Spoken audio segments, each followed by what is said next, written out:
జమ్మూ కాశ్మీర్లో ఉగ్రవాదుల ఏరివేత కొనసాగుతోంది.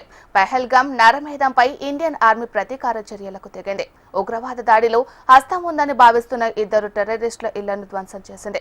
లష్కరే తోయిబా ఉగ్రవాదులు ఆదిల్ హుసేన్ థోకర్, ఆసిఫ్ షేక్ ఇళ్లను సైన్యం ఐఈడీతో పేల్చివేసినట్లు ఆర్మీ వర్గాలు చెబుతున్నాయి.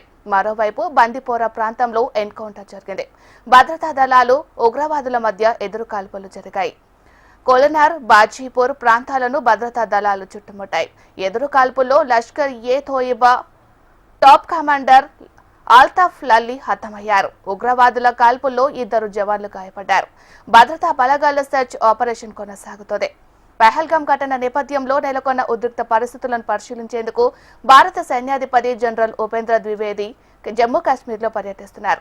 శ్రీనగర్, ఉదయ్పూర్లో ద్వివేది పర్యటిస్తున్నారు. కాశ్మీర్ లోయలోని ఆర్మీ కమాండర్లు, ఇతర భద్రతా ఏజెన్సీల ప్రతినిధులతో భేటీ కానున్నారు. సరిహద్దుల దగ్గర కాల్పుల విరమణ, పహల్గామ్లో దాడి నేపథ్యంలో ఈ సమావేశానికి ప్రాధాన్యం సంతరించుకుంది. మరి ఇదే అంశానికి సంబంధించి మరింత సమాచారాన్ని మా ప్రతినిధి రామకృష్ణ ఫోన్ ద్వారా అందిస్తారు. రామకృష్ణ, జమ్మూ కాశ్మీర్ లో తాజా పరిస్థితుల నేపథ్యంలో army chief general Upendra Dwivedi అత్యవసర సమావేశాన్ని ఏర్పాటు చేశారు. తాజా పరిస్థితులను సమీక్షిస్తున్నారు. ఆర్మీ, నేవీ, ఎయిర్ ఫోర్స్ అలాగే ఇక పలు ఉన్నతాధికారులు కూడా ఈ సమావేశంలో పాల్గొన్నారు. మరి ఉమర్ అబ్దుల్లా అలాగే జమ్మూ కాశ్మీర్ ముఖ్యమంత్రి, గవర్నర్ కూడా ఈ సమావేశానికి హాజరవుతున్నారు. మరి ఈ సమావేశం చాలా కీలకమైన సమావేశం. తాజా పరిస్థితులను పరిశీలించడం, అలాగే ఎలా ముందుకు వెళ్ళాలి ఈ అంశానికి సంబంధించి కూడా చర్చిస్తున్నారు. ఒకవైపు నియంత్రణ రేఖ వైపు వద్ద హోరాహోరీ కాల్పులు జరుగుతున్నాయి.